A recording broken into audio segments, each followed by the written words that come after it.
Kondisi Pasar Al-Mahira Lamdigin, Banda Aceh terkini.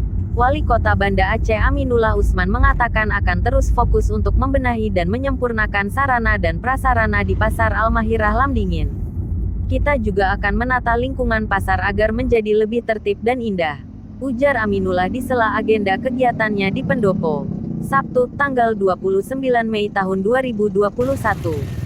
Aminullah juga mengatakan pembenahan ini tujuannya agar Pasar Al-Mahira menjadi pasar yang lebih bagus, bersih, nyaman dan menarik untuk ditempati pedagang serta dikunjungi para pembeli.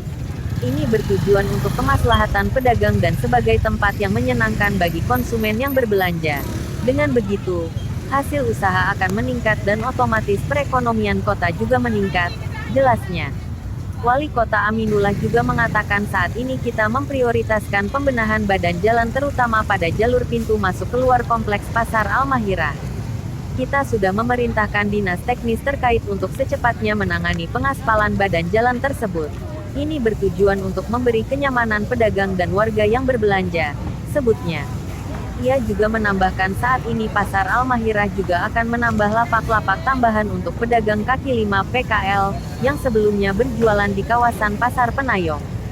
Kita akan terus membenahi kapasitas pasar dengan menambah lapak dan los yang diperuntukkan untuk PKL.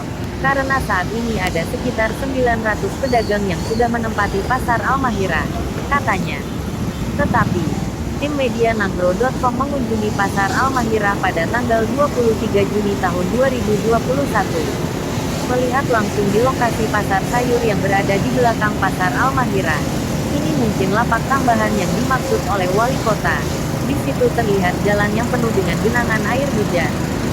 Diharapkan kepada dinas terkait untuk memperhatikan pasar sayur yang berada di belakang. Inilah kondisi Pasar Al-Mahira Lamdingin, Banda Aceh.